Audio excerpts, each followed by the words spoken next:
സുഭാഷിതം. ഒരു മടിയും കൂടാതെ കള്ളം പറയുന്ന പലരെയും നാം കണ്ടിട്ടുണ്ട്. വ്യാജം പറയുന്നതും പ്രചരിപ്പിക്കുന്നതും അവർ ഒരു വലിയ കാര്യമായി കാണുന്നില്ല.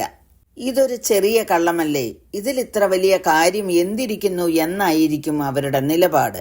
എന്നാൽ വേദപുസ്തകം പഠിക്കുമ്പോൾ കള്ളം പറയുന്നതും വ്യാജം പ്രചരിപ്പിക്കുന്നതും വളരെ സീരിയസ് ആയിട്ടാണ് ദൈവം കണ്ടിട്ടുള്ളത്. ദൈവത്തിന്റെ സ്വന്തം ജനമായ ഇസ്രായേൽ മക്കൾക്ക് 10 കൽപ്പനകൾ ഉപദേശിച്ചു കൊടുക്കുമ്പോൾ കൂട്ടുകാരന്റെ നേരെ കള്ളസാക്ഷ്യം പറയരുതെന്നും മോഷ്ടിക്കരുതെന്നും നിഷ്കർഷിച്ചിരുന്നു. അങ്ങനെ ചെയ്താൽ അവർക്ക് ലഭിക്കേണ്ട ശിക്ഷകളെക്കുറിച്ചും ന്യായപ്രമാണത്തിൽ വിവരിച്ചിട്ടുണ്ട്.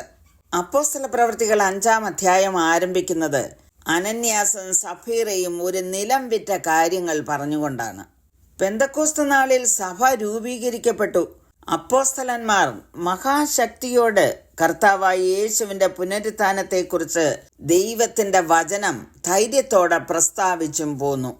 പരിശുദ്ധാത്മാവിൽ നിറഞ്ഞ് അവർ ദൈവവചനം പ്രസ്താവിച്ചു കൊണ്ടിരിക്കുമ്പോൾ അനേകായിരങ്ങൾ യേശുവിൽ വിശ്വസിക്കുന്നതിനിടയായി. അപ്പോസ്തല പ്രവൃത്തിയുടെ 4-ാം അധ്യായത്തിന്റെ 32-ാം വാക്യത്തിൽ എഴുതിയിരിക്കുന്നത്, വിശ്വസിച്ചവരുടെ കൂട്ടം ഏക ഹൃദയവും ഏക മനസ്സുമുള്ളവരായിരുന്നു. തനിക്കുള്ളത് ഒന്നും സ്വന്തമെന്ന് ആരും പറഞ്ഞില്ല. സകലവും അവർക്ക് പൊതുവായിരുന്നു. മുട്ടുള്ളവർ ആരും അവരുടെ ഇടയിൽ ഉണ്ടായിരുന്നില്ല. നിലങ്ങളുടെയും വീടുകളുടെയും ഉടമസ്ഥരായവരൊക്കെയും അവയെ വിറ്റ് വില കൊണ്ടുവന്ന് അപ്പോസ്തലന്മാരുടെ കാൽക്കൽ വെച്ച് ഓരോരുത്തൻ അവനവന്റെ ആവശ്യം പോലെ വിഭാഗിച്ചെടുത്തിരുന്നു.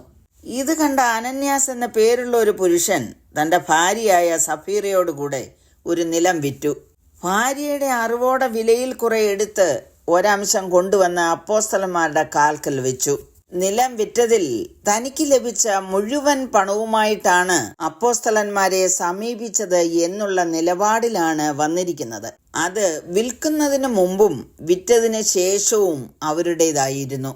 ഈ പണം അവർക്ക് ഇഷ്ടം പോലെ ചെയ്യുവാൻ സ്വാതന്ത്ര്യമുണ്ട്. പത്രോസ് അനന്യാസിനോട് ചോദിക്കുന്നു, പരിശുദ്ധാത്മാവിനോട് വ്യാജം കാണിപ്പാനും നിലത്തിന്റെ വിലയിൽ കുറെ എടുത്തു വെപ്പാനും സാത്താൻ നിന്റെ ഹൃദയം കൈവശമാക്കിയത് എന്ത് എന്ന്. ഇത് മനുഷ്യരോടല്ല ദൈവത്തോടത്രേ നീ വ്യാജം കാണിച്ചത് എന്ന് പറഞ്ഞു. ഈ വാക്ക് കേട്ടിട്ട് അനന്യാസ് വീണ് പ്രാണനെ വിട്ടു എന്നാണ് അവിടെ എഴുതിയിരിക്കുന്നത്. ഈ സംഭവിച്ചത് ഒന്നും അറിയാതെ കുറച്ചു കഴിഞ്ഞ് ഭാര്യയായ സഫീറയും അവിടെ എത്തി. ഈ കാര്യത്തിൽ ഭാര്യയ്ക്കും ഭർത്താവിനും വളരെ ഐക്യമുണ്ടായിരുന്നു. അതുകൊണ്ടാണ് പത്രോസ് ചോദിക്കുന്നത്, കർത്താവിന്റെ ആത്മാവിനെ പരീക്ഷിപ്പാൻ നിങ്ങൾ തമ്മിൽ ഒത്തത് എന്ത് എന്ന്. ഉടനെ അവളും വീണ് പ്രാണനെ വിട്ടു എന്നെഴുതിയിരിക്കുന്നു. പ്രിയമുള്ളവരെ, ഈ സംഭവം നമ്മെ എന്താണ് പഠിപ്പിക്കുന്നത്? ഈ ദമ്പതികളുടെ ഹൃദയാന്തർഭാഗത്ത് പണത്തോടുള്ള സ്നേഹവും ആളുകളുടെ പ്രശംസയ്ക്കുള്ള ആഗ്രഹവും നിറഞ്ഞിരുന്നു. ദൈവത്തിന് സമർപ്പിക്കാത്ത ഹൃദയങ്ങൾ വശീകരിച്ചിരിക്കുന്നത് സാത്താനാകുന്നു. നമ്മുടെ ഹൃദയമാണ് ആദ്യമായി ദൈവത്തിന് വിട്ടുകൊടുക്കേണ്ടത്. യേശു കർത്താവ് പറഞ്ഞത്, നിങ്ങൾ പിശാച് എന്ന പിതാവിന്റെ മക്കളാകുന്നു എങ്കിൽ അവന്റെ മോഹങ്ങളെ ചെയ്യുവാനാണ് നിങ്ങൾ ഇച്ഛിക്കുന്നത്. പിശാച് ആദ്യം മുതൽ കുലപാതകനായിരുന്നു. അവനിൽ സത്യമില്ലായ്കയാൽ സത്യത്തിൽ നിൽക്കുന്നതുമില്ല. അവൻ ഭോഷ്ക് പറയുമ്പോൾ സ്വന്തത്തിൽ നിന്ന് എടുത്തു പറയുന്നു. അവൻ ഭോഷ്ക് പറയുന്നവനും അതിന്റെ അപ്പനുമാകുന്നു.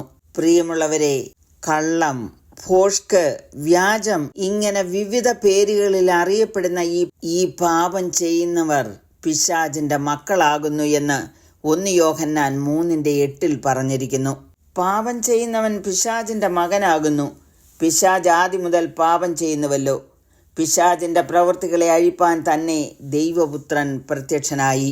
ഒരുത്തൻ പാപം ചെയ്തു എങ്കിലോ നീതിമാനായ യേശു ക്രിസ്തു എന്ന കാര്യസ്ഥൻ നമുക്ക് പിതാവിന്റെ അടുക്കലുണ്ട്. അവൻ നമ്മുടെ പാപങ്ങൾക്ക് പ്രായശ്ചിത്തമാകുന്നു. നമ്മുടെ ഇതിന് മാത്രമല്ല, സർവ്വലോകത്തിന്റെയും പാപത്തിന് തന്നെ. യേശുവിന്റെ രക്തം സകല പാപവും പോക്കി നമ്മെ ശുദ്ധീകരിക്കുന്നു. സമർപ്പിക്കാം. കരുണയുള്ള പിതാവേ, ദൈവത്തിൽ നിന്ന് ജനിച്ചവൻ ആരും പാപം ചെയ്യുന്നില്ലല്ലോ. അവിടുത്തെ മക്കളായി ജീവിപ്പാൻ അടിയങ്ങൾക്ക് കൃപ ചെയ്യണമേ എന്ന് യേശുക്രിസ്തുവിന്റെ നാമത്തിൽ അപേക്ഷിക്കുന്നു. കേൾക്കണമേ. ആമേൻ.